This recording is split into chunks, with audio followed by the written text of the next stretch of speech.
my colleague Dr. Lakshmi, Assistant Professor, SPTM Hyderabad, would like to warmly welcome you all to the 6th Pharma Talk webinar organized by our school. I also take this opportunity to welcome Dr. R.S. Gaud, Director NMIMS Shirpur Campus and Director SPKM Pharma Institution, Dr. Ravi Kiran, Deputy Director and Director in charge of SVKM NMIMS Hyderabad Campus, Dr. Bala Prakar, Dean, that continues to bring in more and more diverse topics just for you during this lockdown period. So let's use this opportunity to learn together and share our knowledge within the safe confines of our home. At the same time, we will also follow social distancing norms and proper hand and respiratory hygiene and do our bit to defeat this COVID-19. Before we begin, as usual, few housekeeping announcements. Please do not forget valuable feedback and help us improve ourselves. Before we begin the main event, I would like to quickly bring you a snapshot of new Hyderabad campus and its activities.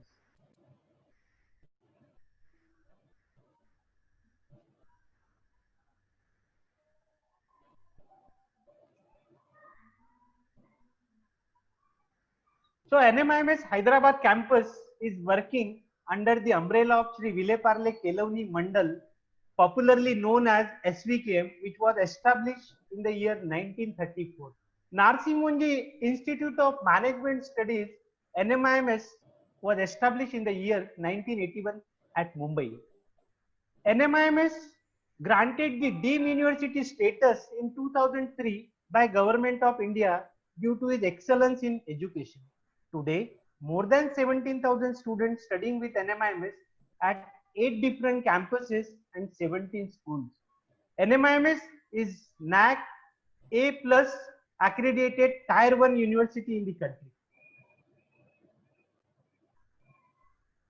So School of Pharmacy and Technology Management is one of the constituent school of Narsi Monjee University. It was established, our first school was established in 2006 at Mumbai campus. Now it is known as Shobhaben Pratapbhai Patel School of Pharmacy and Technology Management.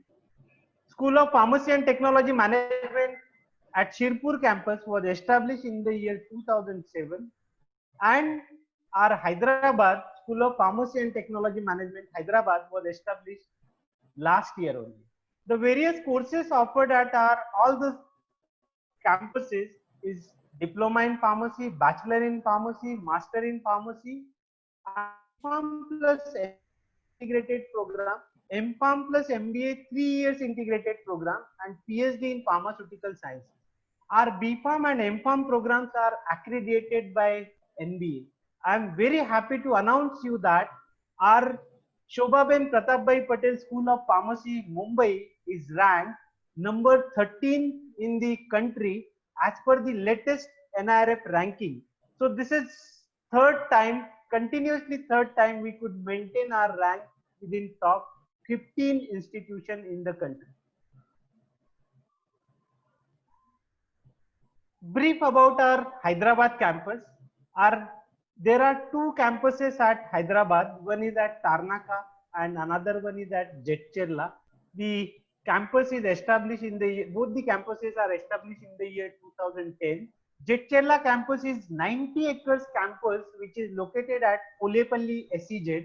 Here at Polepalli SEZ, Jadcherla campus, we have School of Management, School of Pharmacy, School of Commerce and School of Law. Two more schools are in pipeline, that is School of Engineering and Technology and School of Science. School of Business Management is the first business school in Hyderabad to get international AMBA accreditation. These are the few pictures about the life at School of Pharmacy and Technology Management, Hyderabad campus. So we are providing the excellent academic environment. This is our industry connect. It's not only the academic, but apart from that, we are also engaging students in all the curricular and extracurricular activities. During this lockdown period, we continued our education through virtual mode. So we are conducting the classes through virtual mode, the guest lecture, the alumni connect, as well as our parent meet. Today we have eminent speaker with us, Dr. M.U.R. Naidu, and he will be speaking about coronavirus and COVID-19, the role of vitamin D, vitamin K, and magnesium. To introduce our today's speaker and to moderate today's webinar, I request my faculty colleague, Dr. Lakshman Puli, to take over. Dr. Lakshman, over to you. Thank you, sir. Hello, everyone. Good evening to all of you. I'm Dr. Lakshman, and today my job is to moderate this session. So without further delay, before we actually get into it, thank you very much for supporting our lockdown effort, wherein which we are conducting this webinar straight for the 6th week. Thank you very much for it. And continuing the same spirit, let us start today's event. It is my immense pleasure to introduce you Dr. M.U.R. Naidu, who is here with us online to be our guest speaker for this pharma talk. So Dr. Naidu, currently he is an independent director at Natco Pharma Limited, Hyderabad, and he's also a consultant in clinical research at Central Research Institute of Unani Medicine, which belongs to Department of Ayush. He's also honorary professor at ESIC Medical College, Sanat Nagar, Hyderabad. Dr. Naidu, he is physician by profession, and he started his humble career as a demonstrator in Government Medical College in Jabalpur.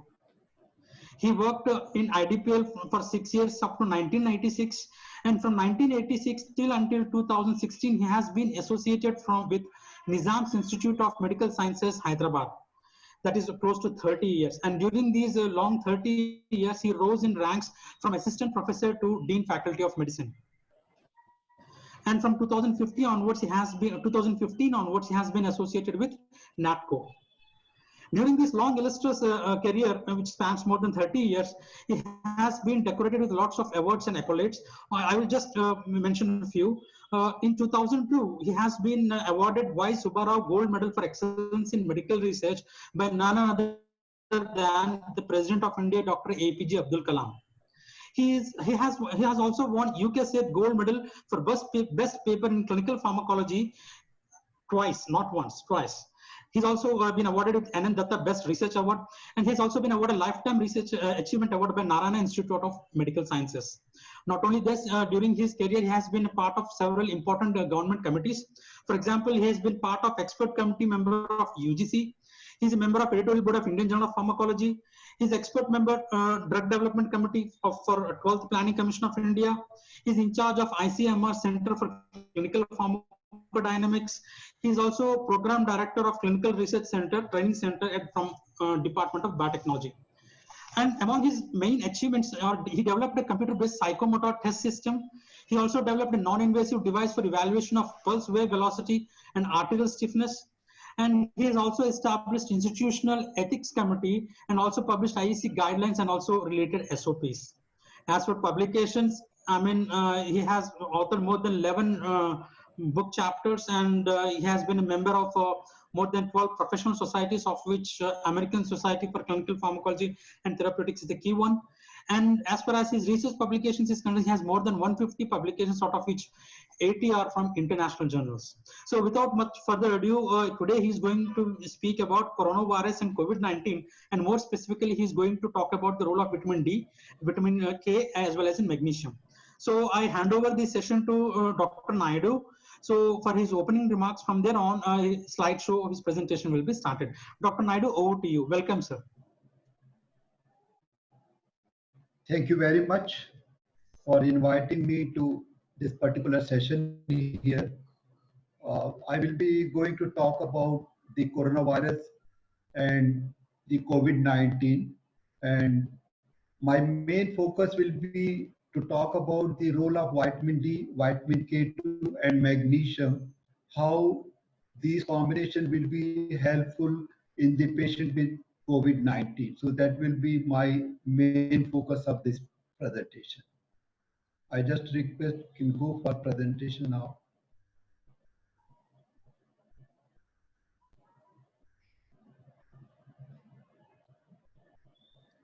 Dr. Santosh will initiate the slideshow shortly. So I think it is visible. Yeah. Yes. You can play it now. Yeah, now I'm going to play it.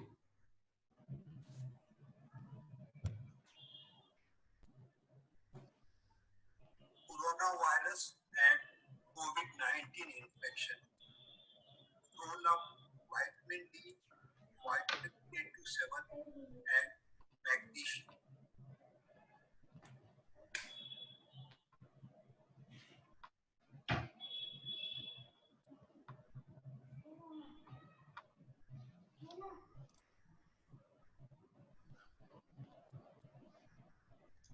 Dr. Santosh? Introduction. The COVID-19 pandemic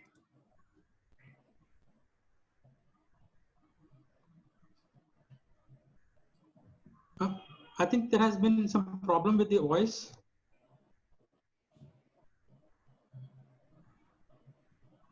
But in slideshow, it was quite So, okay. audible? Voice is very low. Voice is very low, sir. You have to increase the volume. last to investigate Should we try from here? highlight What do you say, Dr. Santosh? Yeah, it's working. evidence The voice is very low. Voice is very low, Dr. Santosh. But in original, it is okay. Yeah. Should we try from here? Dr. Santosh, can we try from, can we ask Dr. Naidu to run the slideshow? Maybe voice would be much better from that side. Sorry? knowledge regarding severe acute No, sir. It's very low. very significant number of potential targets. Antimalarials, Yes. antiviral, antibiotics, and many other drugs are under clinical trial. Dr. Santosh, Hydroxychloroquine, Can we azithromycin, lopinavir, ritonavir, can we play from here? yes, sir. I will ask Dr. Santosh to stop the slideshow Yeah. and then Yeah. proceed from your side. We will try. Ask him to stop. I will try Yeah, to. he already stopped.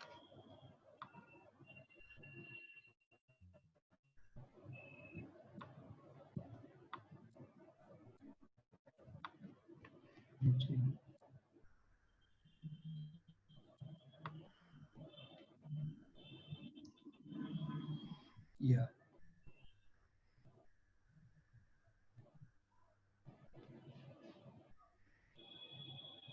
It's okay. I couldn't hear Is your it? voice, sir. Your voice Yeah. is not Okay.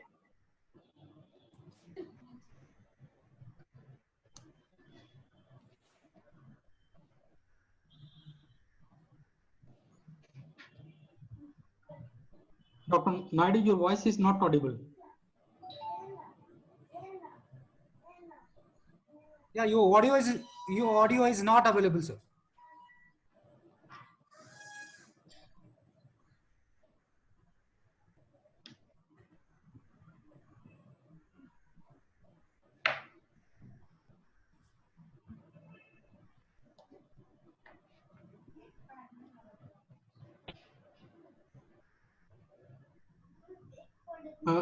Dr. Naidu, Yeah. your voice is not audible. It hasn't started yet. I don't know. Is it playing here? Why so open? No, actually, we didn't hear anything, sir. We did. Yeah.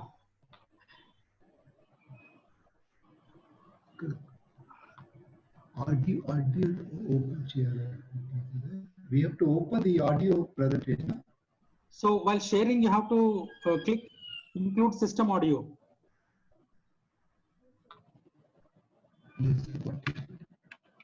Yeah, tell it will be able to understand. We have to open the. So while sharing the PPT screen, you have to check mark include system audio. So then we will be able to hear the audio coming from the slides.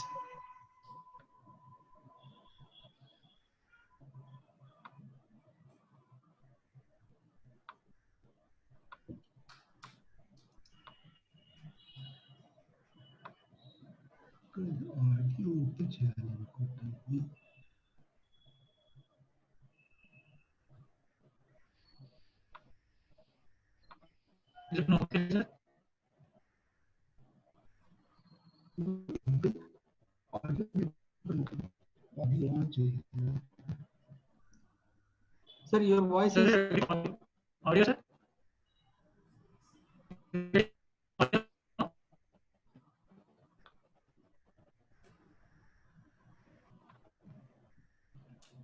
Hello. no, it's not audible, sir. 1 minute, sir. ఎక్కడక్కడ mark వస్తుందండి audio open చేయమని.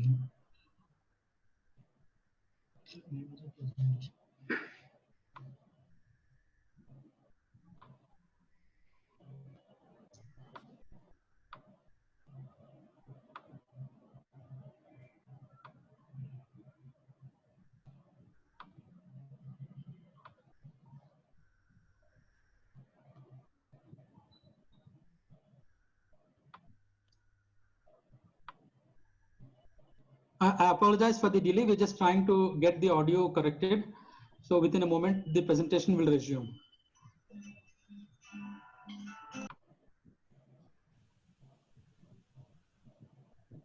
ఒకటి audio వస్తుంది, click చేస్తేనే on అవుతుంది.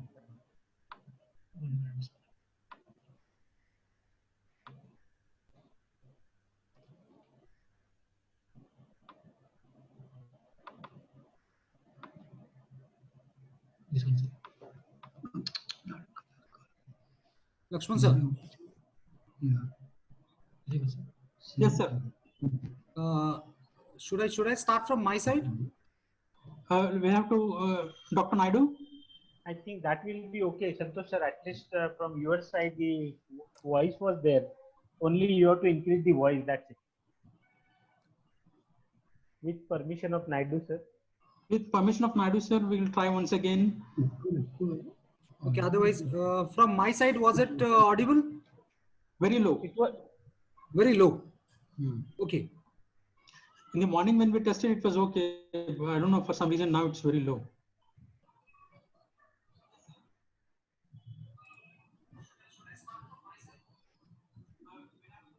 Sir, is this okay, sir? नहीं sir, कुछ sound नहीं आ रहा. No sir, we couldn't hear. You have to. What I do, what I suggest, let me play it from my side. You want to try again? Okay. Yeah, if sir permits, if Naidu sir permits. So they want to present from there. Hello. Naidu sir. You can keep some mic or something there. Yeah, maybe we can try once again from Santosh sir's side, because we could hear something. Maybe he can try to increase the volume somehow. So should I play, sir? Naidu sir? Naidu sir? They want to play the Hello. presentation, sir. Yeah, Sir, should I play it from my side? They want to start from their end, sir. They want to start the presentation from their end. Sir, you can start, sir. You can start. You the start, presentation. sir, because you adjust the volume, something like Yeah, that. sure, sir. I will. I completely try from our the side. volume.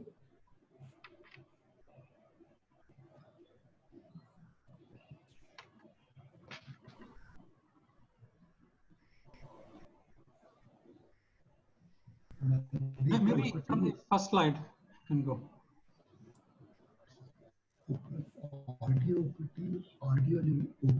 Coronavirus and COVID-19 infection.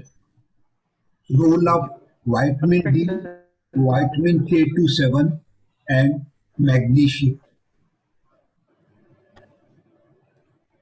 Introduction. The COVID-19 pandemic represents the greatest global public health crisis of the generation. The speed and volume of clinical trial launched to investigate potential therapy for COVID-19 highlight both the need and capability to produce high quality evidence even in the middle of the pandemic. Till date, no therapies have been shown to be very effective in COVID-19 infection. No proven effective therapies for this virus currently exist. The rapid expanding knowledge regarding severe acute respiratory syndrome, coronavirus 2 virology provides a very significant number of potential targets.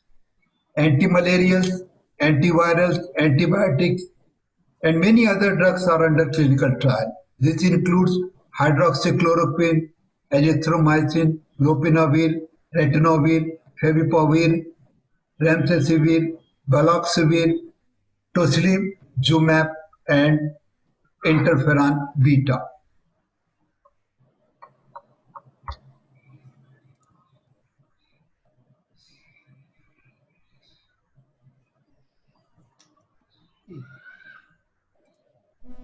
Coronavirus and COVID-19.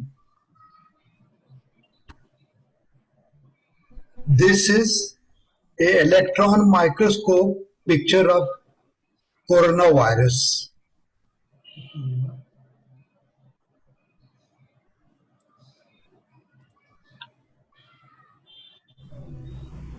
Electron micrograph of a cell from a patient heavily infected with COVID-19.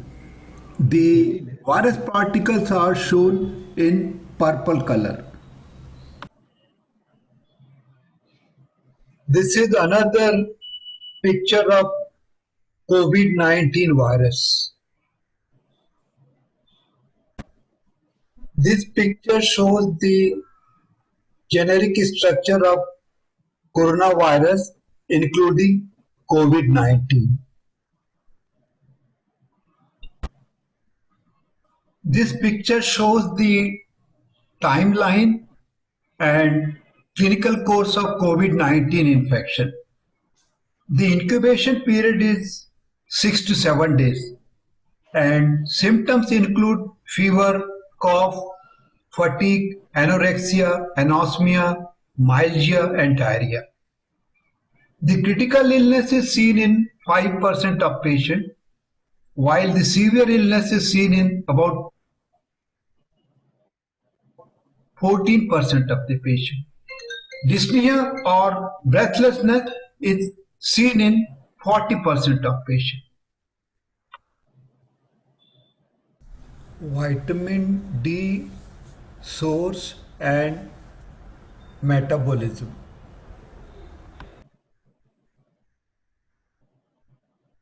This picture shows the source and action of vitamin D.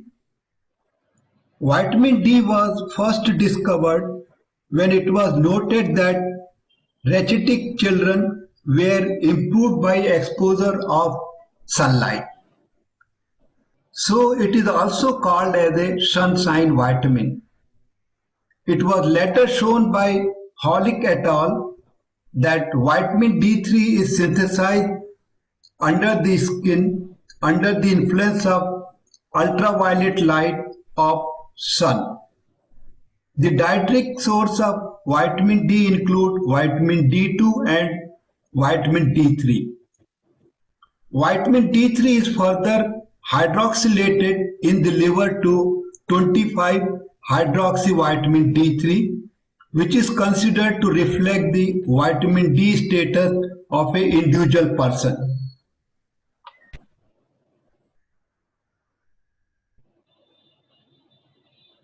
The final activation of vitamin D into its active form, that is 1,25-dihydroxyvitamin D3, requires enzyme that is 1-alpha-hydroxylase. This is present in kidney. This enzyme, also designated as CYP27B1, is expressed in the kidney, but also in many other cell types, including epithelial and immune cells. The active vitamin D3 binds to vitamin D receptor known as VDR, which belongs to nuclear receptor family. Active vitamin D3 is only present in minute amounts in the circulation, and local activation in target cell is crucial for vitamin D mediated effect on the immune system. Vitamin D, and this picture shows the metabolism of vitamin D action on non-immune and immune cells. The expression of vitamin D receptor, that is VDR, is in almost all immune cells like dendritic cell, T cells and B cells, indicate that these are one of the main targets for vitamin D action. Vitamin D acts on both non-specific and specific immune system and regulate almost every immune pathway in the body. This picture shows vitamin D mechanism of induction of antimicrobial peptide against viral infection. Vitamin D induces antimicrobial peptide, commonly known as LL37 and also known as cathelicidin, via vitamin D receptor, which acts against viral infection through the binding mechanism to 1-FPRL1, that is formyl peptide receptor like 1, and CCR6, that is chemokine receptor 6, for recruiting immune cells. So this is one of the very important mechanism of vitamin D, how it acts against viral infection. The vitamin D mechanism on induction of antimicrobial peptide against viral infection. The other action of vitamin D through which the antimicrobial peptide LL37 includes 1.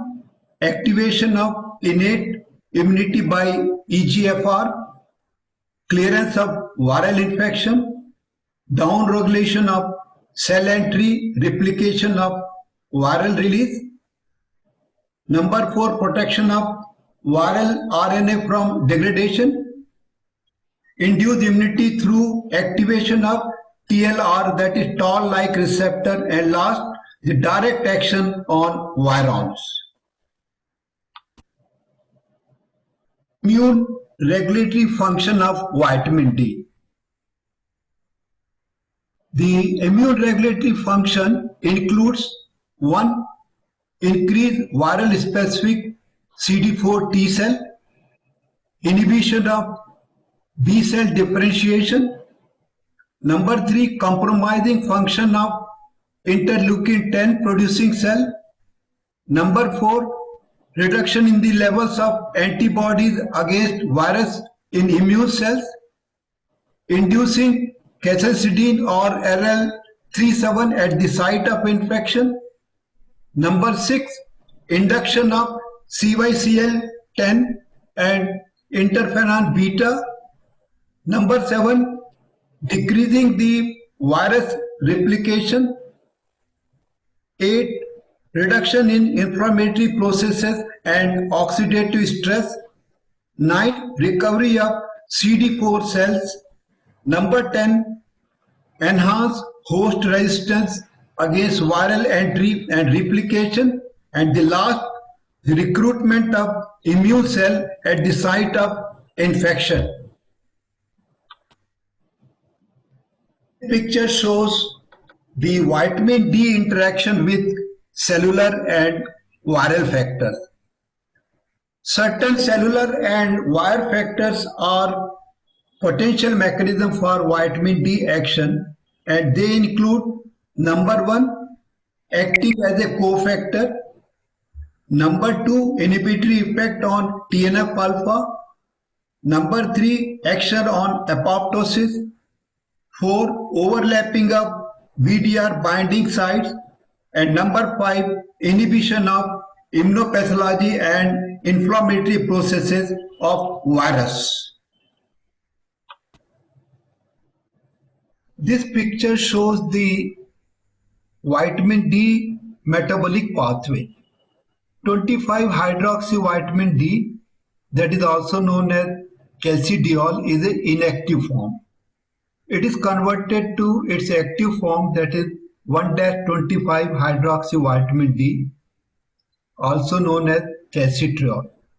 It has got two actions. One is the endocrine action, responsible for calcium and phosphorus homeostasis, then bone remodeling, maintenance of blood pressure, and control of insulin secretion.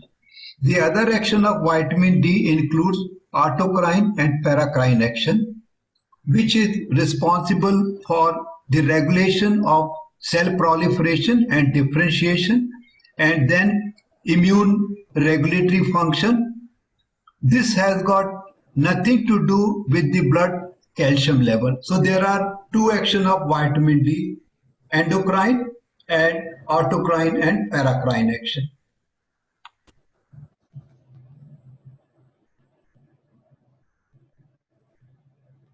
The role of vitamin D in immunity. Vitamin D acts on both the innate immunity and adaptive immunity. Vitamin D acts through all 4 immune cells: macrophages, dendritic cell, T cell, and B cell. And vitamin D acts on multiple pathways on body immune system. It is a very good immunomodulator of the immune system in the body.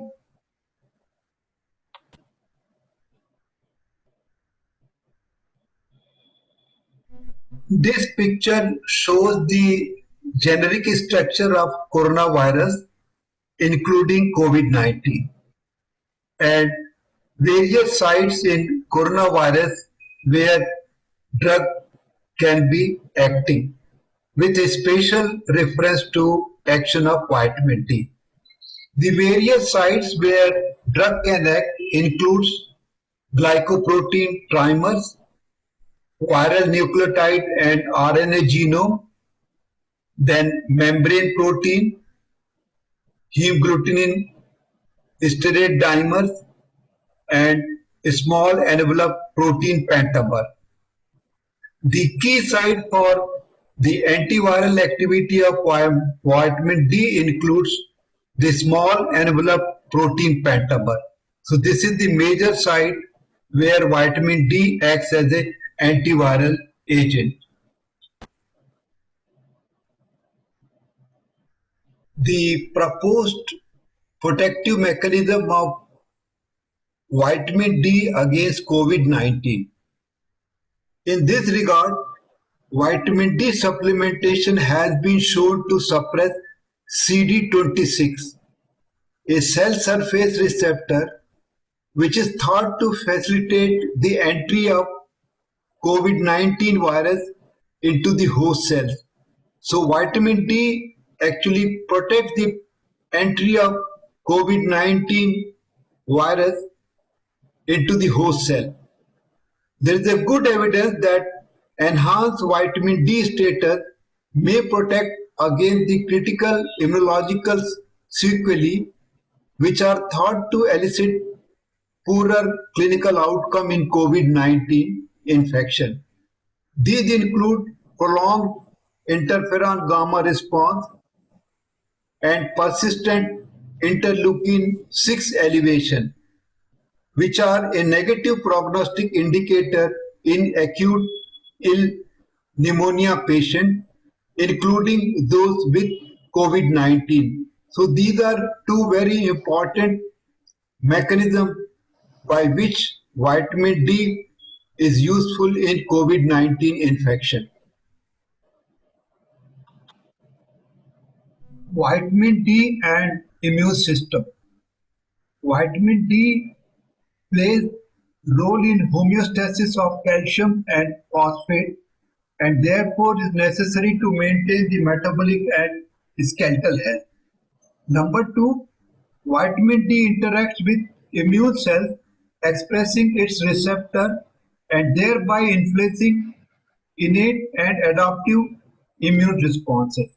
Number 3, vitamin D serves as a potent stimulant of innate immunity while it is thought to be tolerogenic immunomodulator in adaptive immunity. And number 4, the recent studies support vitamin D as a promising and the safe nutrient for prevention and adjunctive treatment for several immune-associated disorders. Vitamin D and its role in viral infection.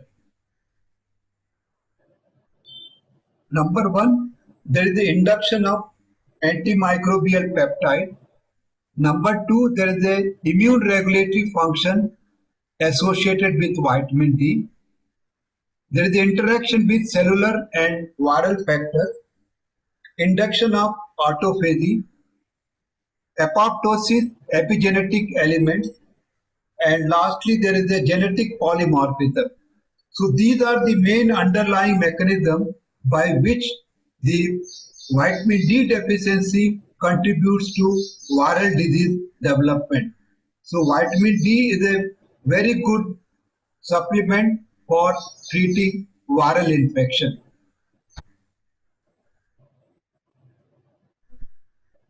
In this part of my presentation, I will discuss about the vitamin D and its clinical evidences, which are published in various review articles and the research publication on COVID-19.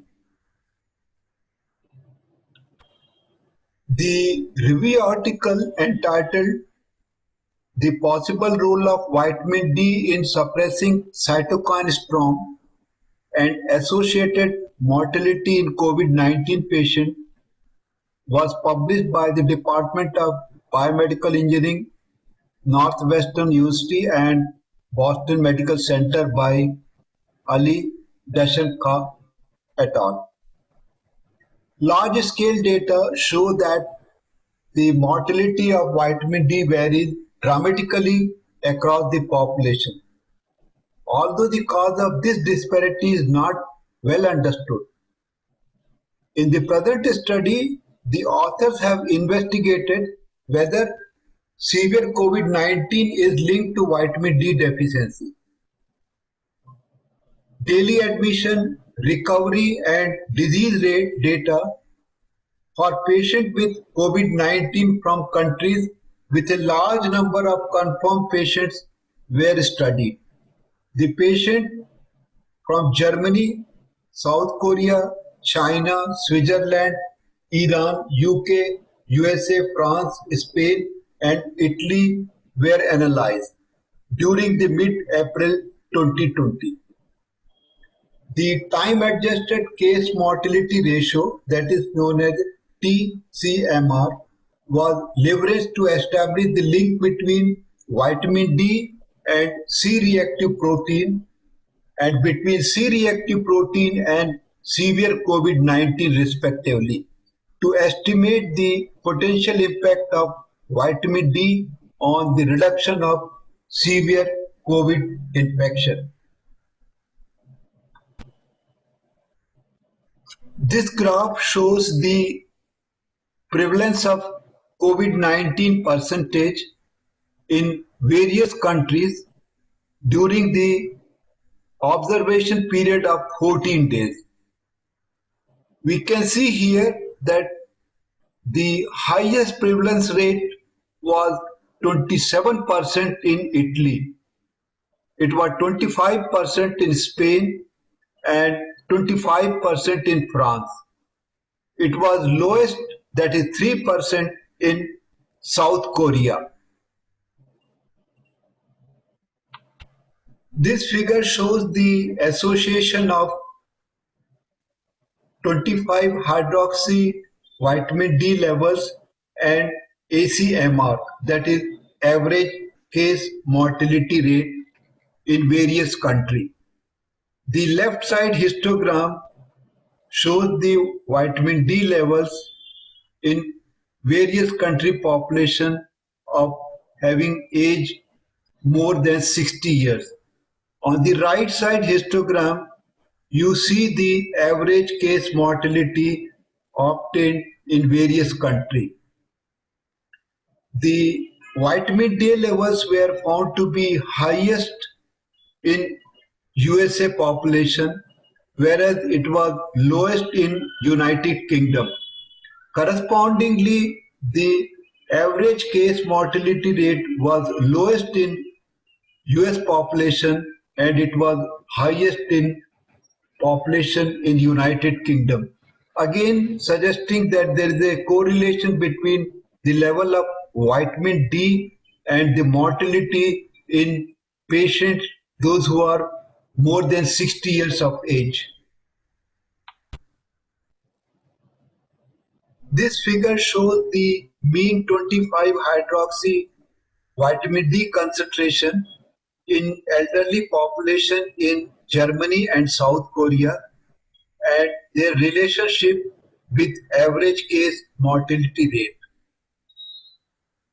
The population in Germany, the average vitamin D concentration was very low as compared to South Korea population, and correspondingly the average case mortality rate was very high in Germany as compared to South Korea.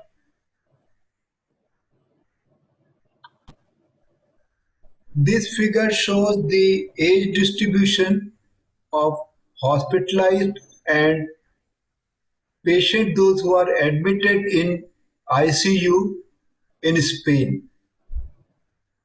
We can see here on the left side histogram that more than 50% of hospital admission was seen when the patient are more than 60 years of age.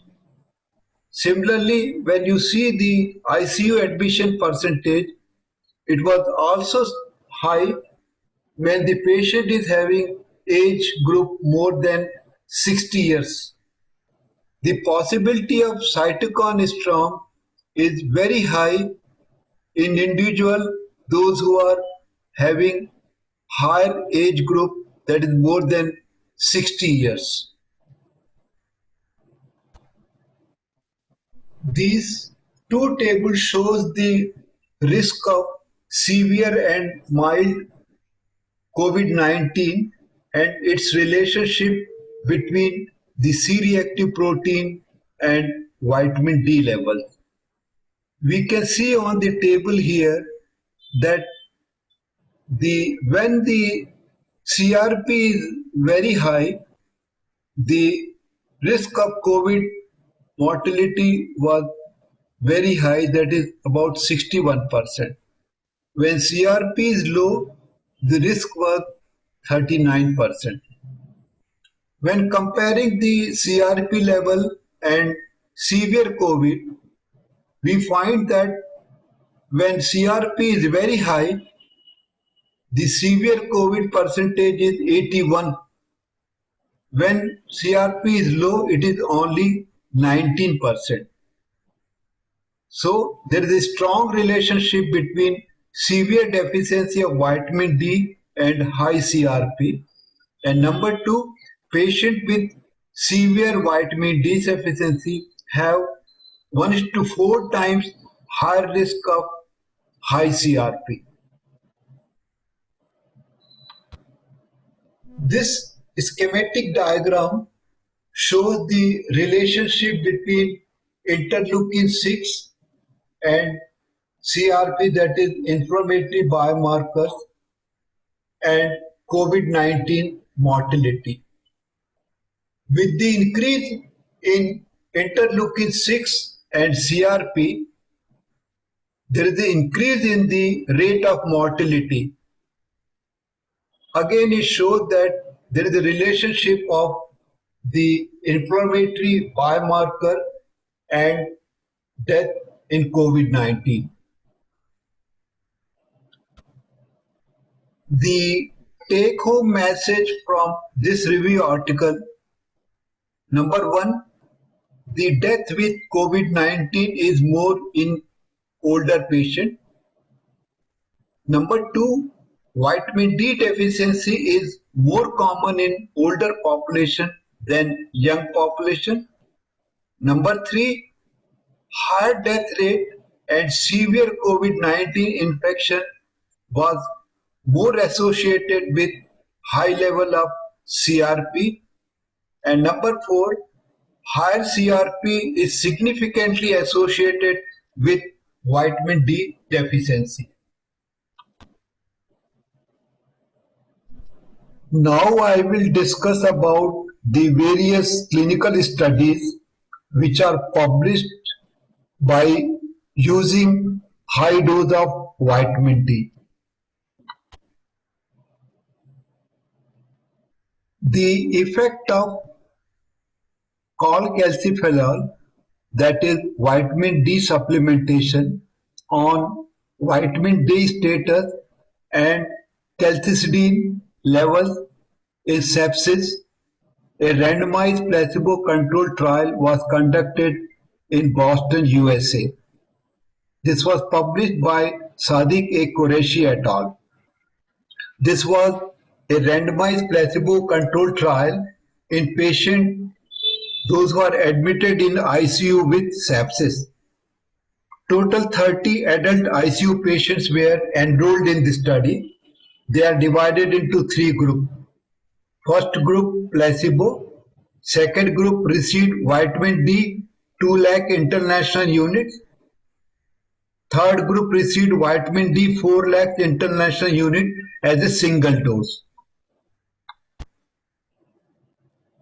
This histogram represents the level of 25-hydroxy vitamin D in three groups on day 1, day 3, day 5 and day 7. We can see here that the peak plasma 25-hydroxy vitamin D levels were reached in 5 days time, and there was a dose-dependent rise in vitamin D levels with 2 lakhs and 4 lakhs international units of vitamin D. This table here shows the plasma levels of vitamin D and various other biomarkers along with the clinical outcome. If you see the clinical outcome, you will find that the stay in the ICU was significantly decreased with the 2 doses of vitamin D. In case of placebo, it was 12 days, while with 2 lakhs it is only 4 days, and with 4 lakh dose it is 3 days. Coming to the length of hospital stay, it is 21 days in case of placebo group. It is reduced to 13 days with 2 lakh and 14 days with 4 lakh vitamin D. Coming to 30 days readmission percentage, this is also very significantly decreased by using vitamin D. P is highly significant, less than 0.001. This histogram shows the level of 25-hydroxy vitamin D, bioavailable 25-hydroxy vitamin D, then concentration of LL37 and high sensitive CRP with placebo 2 lakh and 4 lakh dose of vitamin D. There was a significant change seen with both 2 and 4 lakh dose of vitamin D in 5 days. The vitamin D levels and bioavailable vitamin D levels were significantly improved with 2 doses. Similarly, the biomarker of inflammation, that is the antimicrobial peptide LL37, also was significantly changed 2 and 4 lakhs of vitamin D. Clearly, it is showing that it has got very good anti-inflammatory activity with this high dose. This histogram shows the effect of 2 doses of vitamin D on interleukin 4 and interleukin 10. These are inflammatory biomarkers. And both interleukin 4 and interleukin 2 showed change with the 2 doses of vitamin D. Effect of vitamin D on other biomarkers like interleukin beta, interleukin 6, TNF alpha, and interferon gamma. There is a significant change seen in interleukin 6, interleukin 1 beta, and interferon gamma with 2 and 4 lakhs of vitamin D. It was more significant with 4 lakhs of vitamin D as compared to placebo. COVID-19 and cardiovascular disease risk, role of vitamin D. This research article entitled Dose Response of Vitamin D3 Supplementation on Arterial Stiffness in Overweight African Americans with Vitamin D Deficiency, a placebo-controlled randomized trial. This picture shows the metabolism and action of vitamin D. Vitamin D we get from 2 sources. One is the skin, from where we get vitamin D3, and from diet we get vitamin D2 and D3. After the absorption, vitamin D goes into the liver and it is converted to 25-hydroxyvitamin D. In the kidney, it is converted to 125-hydroxyvitamin D, which is actually the active form. This 125-hydroxyvitamin D acts on bone, intestine, immune system, vascular system, and pancreatic beta cells. This picture shows the potential mechanism of an effect of vitamin D on cardiovascular disease. Vitamin D deficiency is associated with increase in inflammation, decrease insulin sensitivity, then there is increase in the endothelial dysfunction, there is a rise in blood pressure and also arterial stiffness. So due to the deficiency of vitamin D, the risk of cardiovascular disease is very much increased.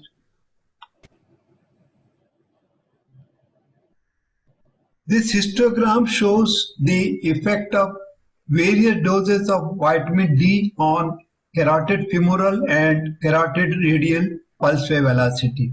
It can be seen here that with 2000 and 4000 international unit of vitamin D per day, there is a significant reduction in carotid radial and carotid femoral pulse wave velocity, showing their marked reduction in arterial stiffness. This table shows the value of carotid femoral pulse wave velocity and carotid radial pulse wave velocity, comparing the value from baseline and at the end of 16 weeks. We can clearly see here that The carotid femoral pulse wave velocity was significantly improved with 2000 and 4000 international unit of vitamin D, P less than 0.1.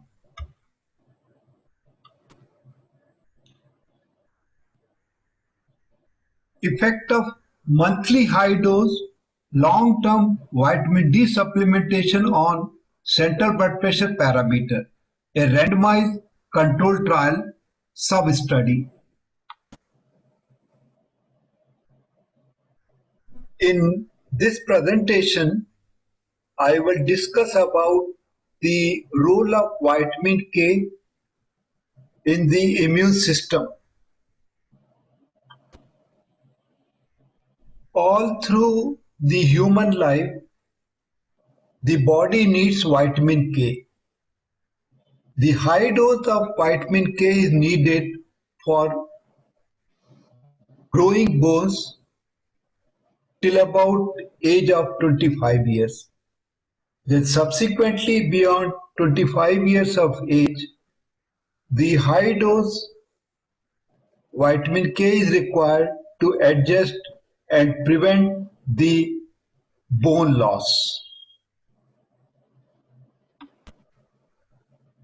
Introduction.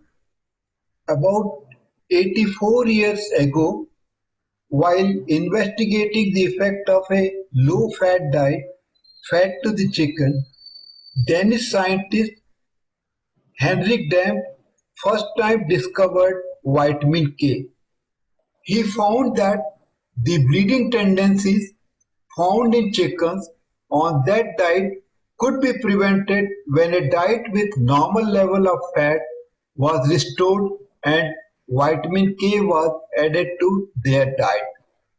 From that point onward, vitamin K was known as coagulation vitamin.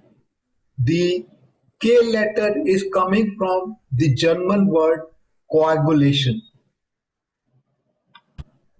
Introduction. Vitamin K is one of the fat soluble vitamins ago with while two natural types. The effect one is biloquinone, that is vitamin K1, and menaquinone, that is vitamin K2, or also sometimes known as MKN. Vitamin K. Vitamin K is synthesized in the bleeding tendency. However, the vitamin K2 is mostly produced by the microorganism when a diet with normal level of flora in the lower intestine. Vitamin K was added to their diet. Coming to from vitamin point onward, K27. Vitamin K was also known as coagulation menaquinone vitamin, and the MK7 K letter is coming from the German word coagulation. This table shows the introduction various forms of vitamin.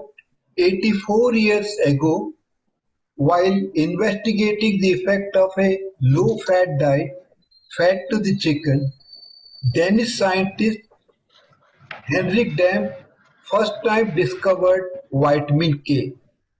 He found that the bleeding tendencies found in chickens on that diet could be prevented when a diet with normal level of fat was restored and vitamin K was added to their diet.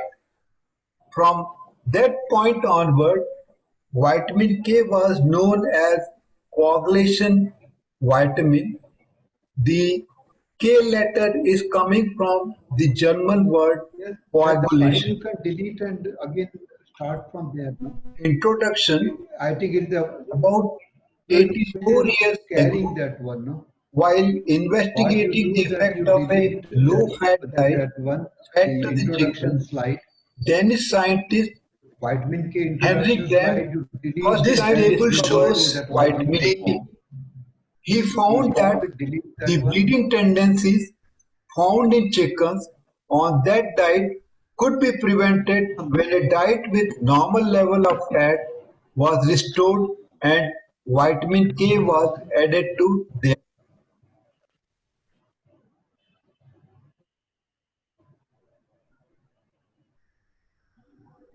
Santosh sir. delete that introduction. Yeah. I'm trying to contact Dr. Santosh. Yeah, you delete that first introduction slide and again run. It is repeating the voice. Dr. Santosh, हाँ sir. वो introduction slide जो है ना वो उसको skip करने के बाद उसको डिलीट कर दीजिए. उसको डिलीट करके फिर से रन करिए वहां से.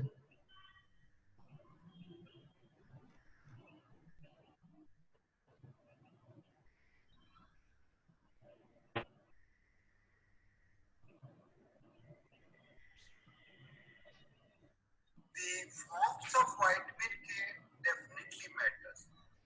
Dr. Santosh, it's not screen share नहीं हो रहा. Correct. वहीं से लो. Lakshman sir.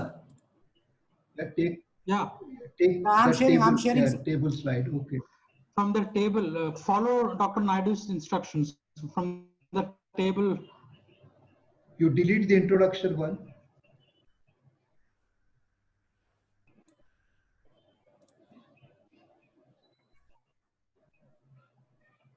Go to vitamin K form table.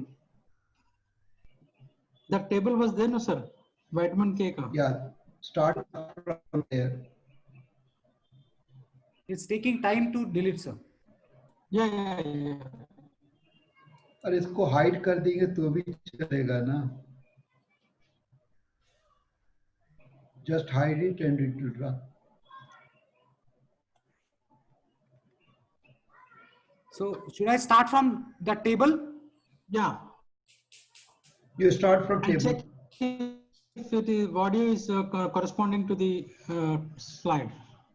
Yes.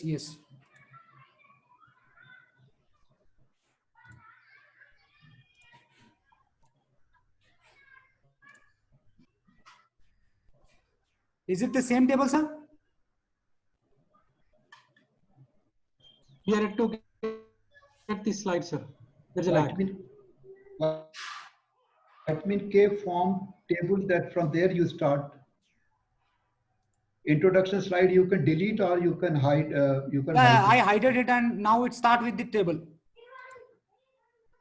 Okay. Yeah, from table, yes. Shows the various forms of vitamin K, their sources and activities. Sir, It is screen. not Vitamin K1 is Screen नहीं also है, known as sir. phyloquinone. Did not. The primary source is green leafy vegetables. Second is vitamin K2, MK4. Sir, The primary source is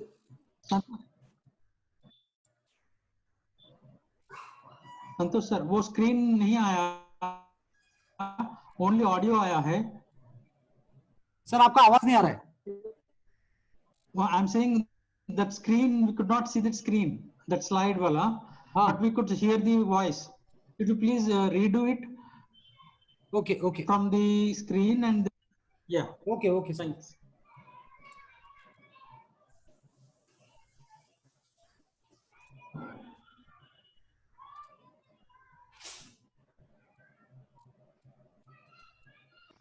Sir, just let me know.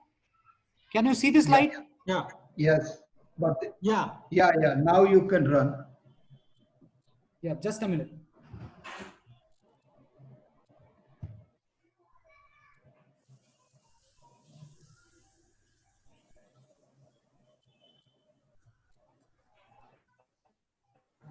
This table shows the various forms of vitamin K, their sources and activities. Vitamin K1 is also known as phyloquinone. The primary source is green leafy vegetables. Second is vitamin K2, MK4. The primary source is some meats, eggs and cheese. Coming to vitamin K2, MK7, the main primary source is natto cheese, and then the long chain menaquinone, that is also known as MK10 and MK13. The main source is colon bacteria.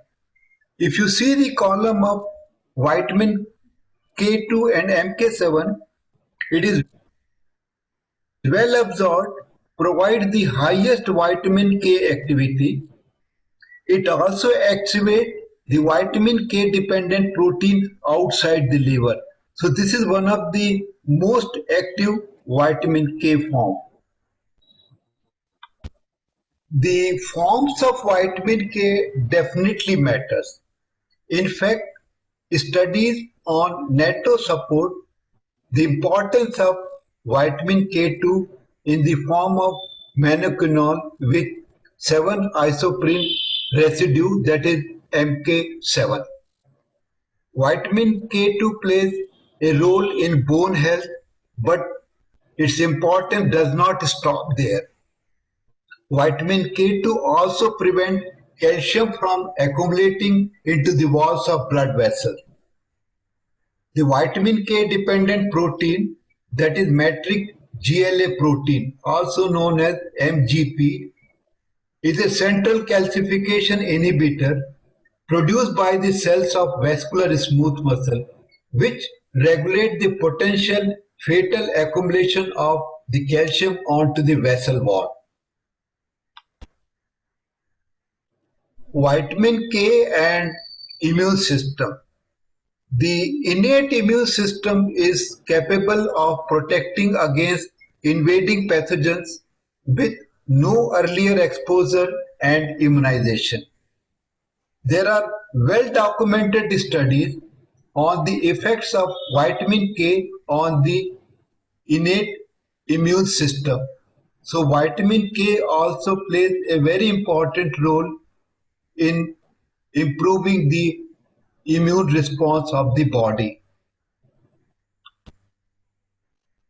These are few more evidences supporting the role of vitamin K on immune system.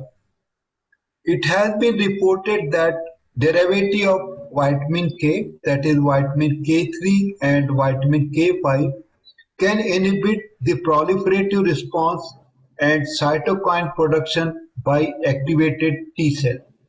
Number 2, vitamin K derivative have a supportive effect on the production of tumor necrosis factor alpha, interleukin 4, interleukin 6, and interleukin 10.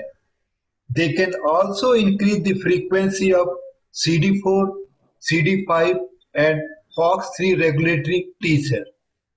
And number 3, vitamin 3 can inhibit the activation of NF-κB more than the natural forms of vitamin K. However, the anti-inflammatory effects have been reported with both vitamin K1 as well as vitamin K2.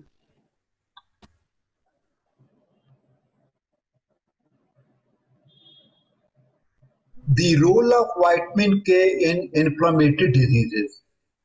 The acute respiratory distress syndrome, known as ARDS, is accompanied by production of inflammatory mediator, including cytokines, adhesion molecules, chemokines, and bioactive lipid products from the immune cells. Based on the study by Tanaka et al., vitamin K reduced the liposaccharide-induced acute liver injury via inhibition of nuclear factor Kb activation.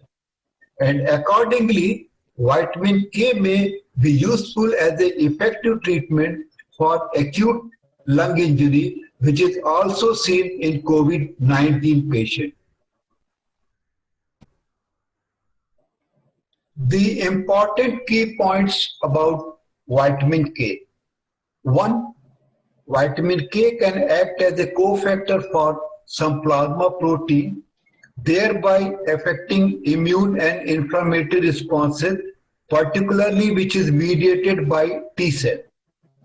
Number 2, vitamin K can inhibit cell growth by promoting apoptosis and autophagy.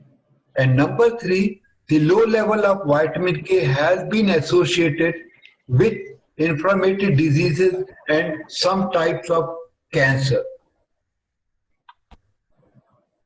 Magnesium and its role in The slide immune is not moving, response. staying there only. Slide is changing, Introduction. your slide is changing. During the last few years, My screen, there's no magnesium has been The slides are subject of research due to its functionality in the organism. It is one of the most important micronutrient, and therefore its role in biological system has been extensively investigated. Particularly, magnesium has a very strong relationship with the immune system. This review article is very interesting and informative, entitled "The Possible Role of Magnesium on the Immune System," which is published by M. Tam et al. Magnesium has a strong relationship with immunity. Number two, magnesium stimulates both non-specific and specific immune response, also known as innate immunity and adaptive immunity. And number three, magnesium acts on inflammation, apoptosis, and alter the number of functions of innate immune cells population. So it is a very important micronutrient for promoting the immune response in the body. This was very interesting experiment conducted in mice. The authors have examined the effect of magnesium depletion on the immune system of mice. When the mice were fed with magnesium deficient diet, their immune response was very much reduced, which was reflected as number one, there is the activation of inflammatory response and secretion of pro-inflammatory cytokines. Number two, there was apoptosis and release of second messenger. And number three, it affects the cell-mediated immunity, and there is the activation of macrophages, neutrophils, and endothelial cells. It clearly shows that during the deficiency of magnesium, the body immune response is also lowered.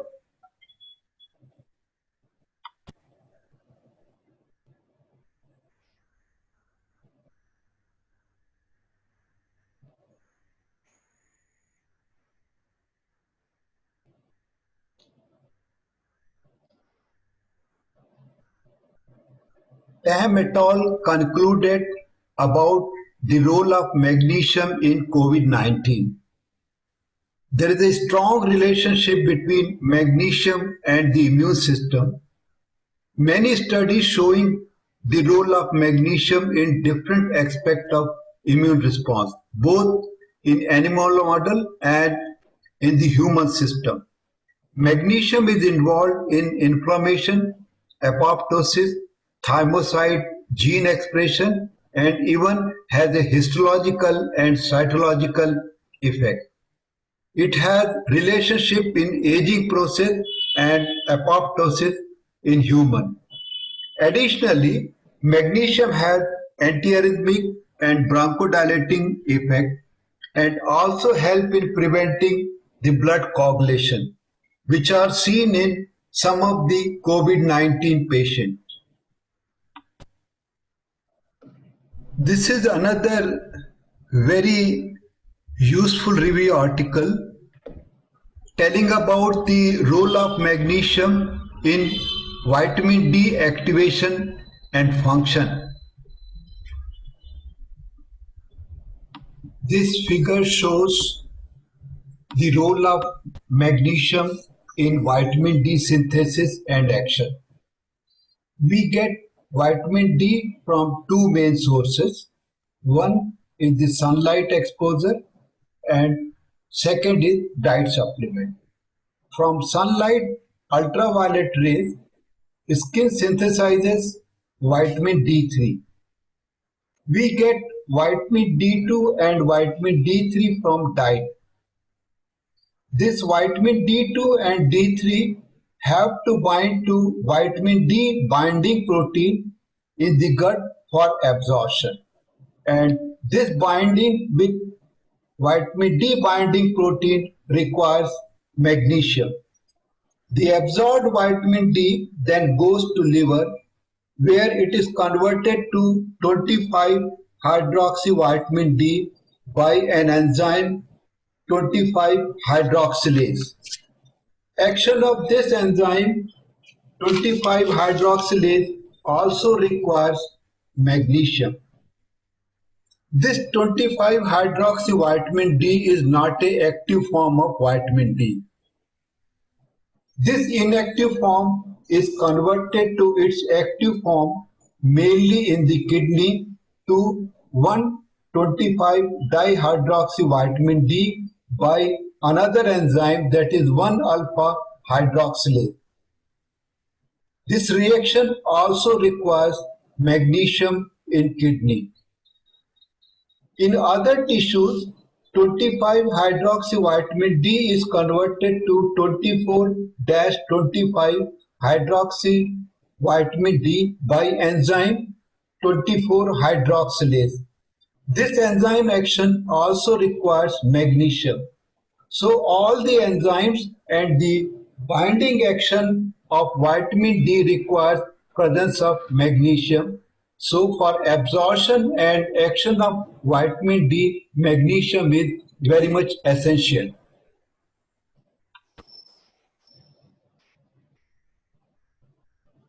The role of magnesium in vitamin D activation and function. Number one, magnesium and vitamin D are essential nutrients that are necessary for physiological function of various organs. Magnesium assists in the activation of vitamin D, which helps to regulating of the calcium and phosphate homeostasis to influence the growth and maintenance of bone. Number two, all of the enzymes that metabolize vitamin D seems to require magnesium, which acts as a cofactor in the enzymatic reaction in the liver and kidney. Number three, deficiency in either of these nutrients is reported to be associated with various disorders such as skeletal deformities, cardiovascular diseases, metabolic syndrome.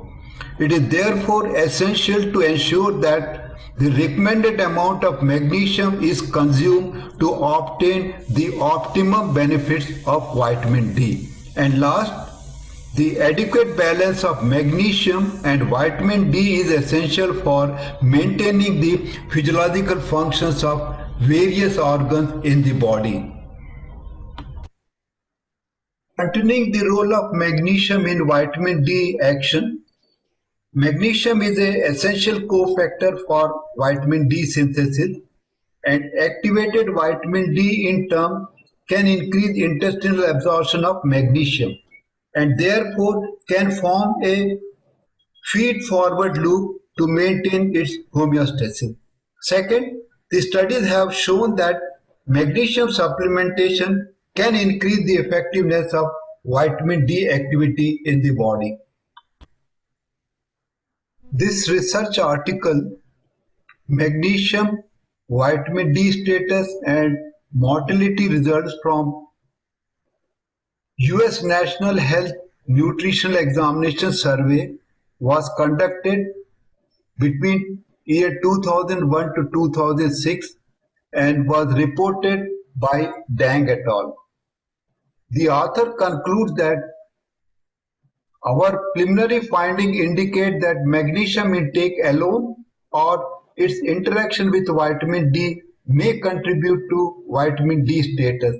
Number two, the association between 25-hydroxyvitamin D and the risk of mortality may be modified by intake of magnesium. The role of magnesium in different inflammatory diseases. Magnesium deficiency can cause inflammation.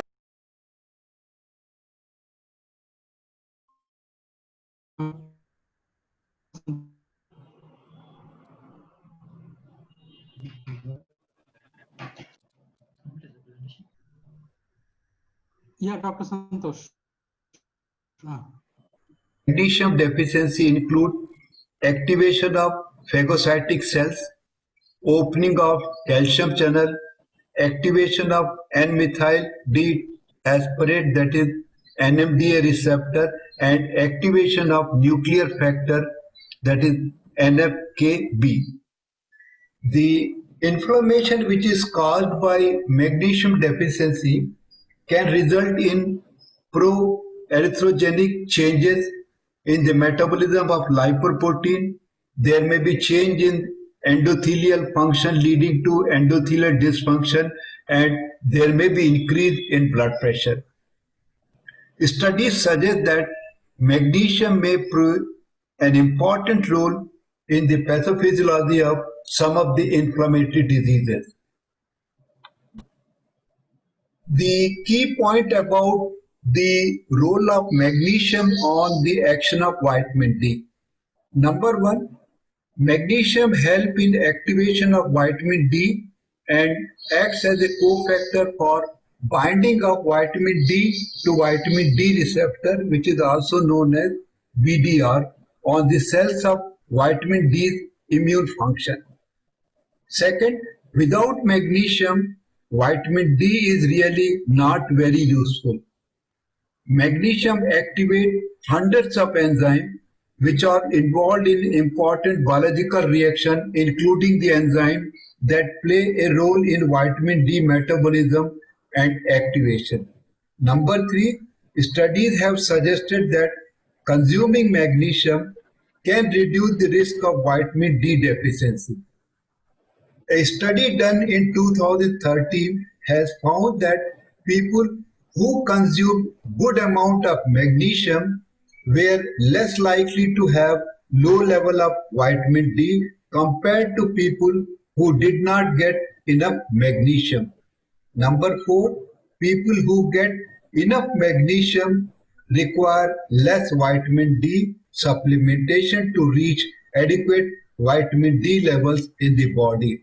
And last, fifth one, by consuming an optimum amount of magnesium, one may be able to reduce the risk of vitamin D deficiency. So magnesium plays a very important role in the action of vitamin D. Various scientific evidences strongly suggest very good immunomodulatory, anti-inflammatory and antiviral activities of vitamin D, vitamin K27 and magnesium. Vitamin D, vitamin K27 and magnesium are essential nutrients. They are very safe and less expensive. Thus, clinical trials is warranted to evaluate efficacy of vitamin D with vitamin K27 and magnesium in COVID-19 patient. Thanks.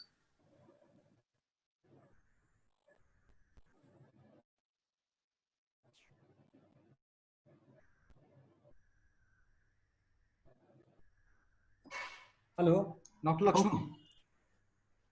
Yeah. The section is now open has for been question finished. and answer. Yeah. Dr. Naidu, are you here? Yeah.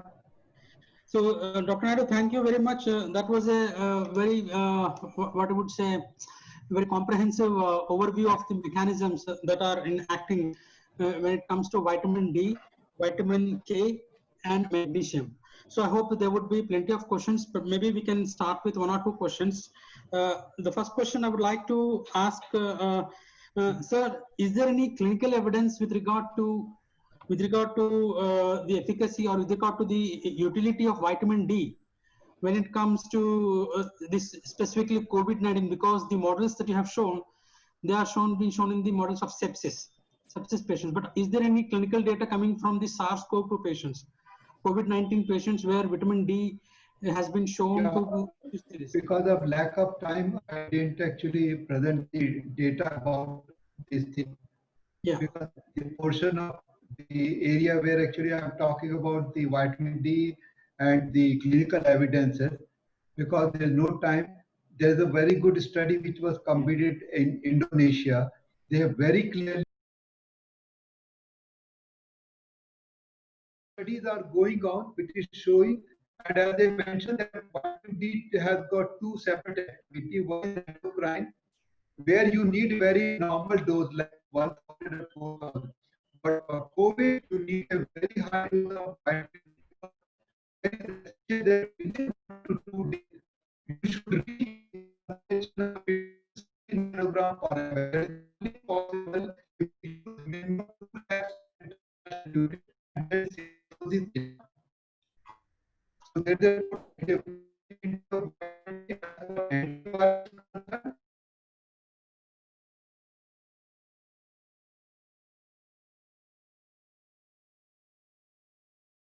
so there's a clear-cut evidence if the vitamin D levels are very low, your resistance is very poor. So how does our Indian population stand, sir? I mean, definitely, at present, we don't have very elaborate data like other European country, but there was one very good publication from actually Srinagar. They have again shown that there is a significant deficiency in Indian population, definitely because our nutritional requirement also is very poor, and especially the people, those who are actually working from the various inside houses, especially the person, those who are not exposed to sunlight, definitely it will be more likely to have. And then there is another very important issue one has to understand there. I mean, we have been hearing a lot about this COVID-19 disease and the role of coagulation. But then again, in Indian context, we have not heard very much from ICMR or any other studies whether coagulation is the main pathology here we are focusing at. So what is in your opinion, coagulation cascades have been going coagulation cascades have been affected in the COVID-19 patients, and is there any vitamin K role here in terms of coagulation cascade other than immunomodulator? One thing is that they say that when actually the individual develops what the cytokine storm, which is in a very later stage of the COVID, there is a significant amount of microvascular damage, and actually disseminated coagulopathy develop, and there is a microvascular actually clots are formed, and they have very clearly shown that in actually some of the post-mortem which is actually done in some of the countries, they show that many of the patients who died, there is a lung, there is a significant amount microclots. And now actually people are even recommending that in a later stage, if the patient is admitted into ICU, it is better to give some anticoagulant. And there are reports coming that very initial use of anticoagulants are definitely improving the clinical outcome of the patient, especially those who are becoming very serious and getting admitted to ICU. So there is a role. Coming to vitamin K is different. What actually I am talking of vitamin K27. Vitamin K27 is actually responsible to prevent the excessive collection of calcium into the vascular. So it's an advantage. Third thing I was talking about magnesium. Magnesium is a physiological antagonist of calcium and very well known to prevent the coagulation, and it is a very good antiarrhythmic drug. So even the cardiovascular complications which patients are likely to develop in a later stage or severe stage of COVID, magnesium and K27 is going to help there. Yeah.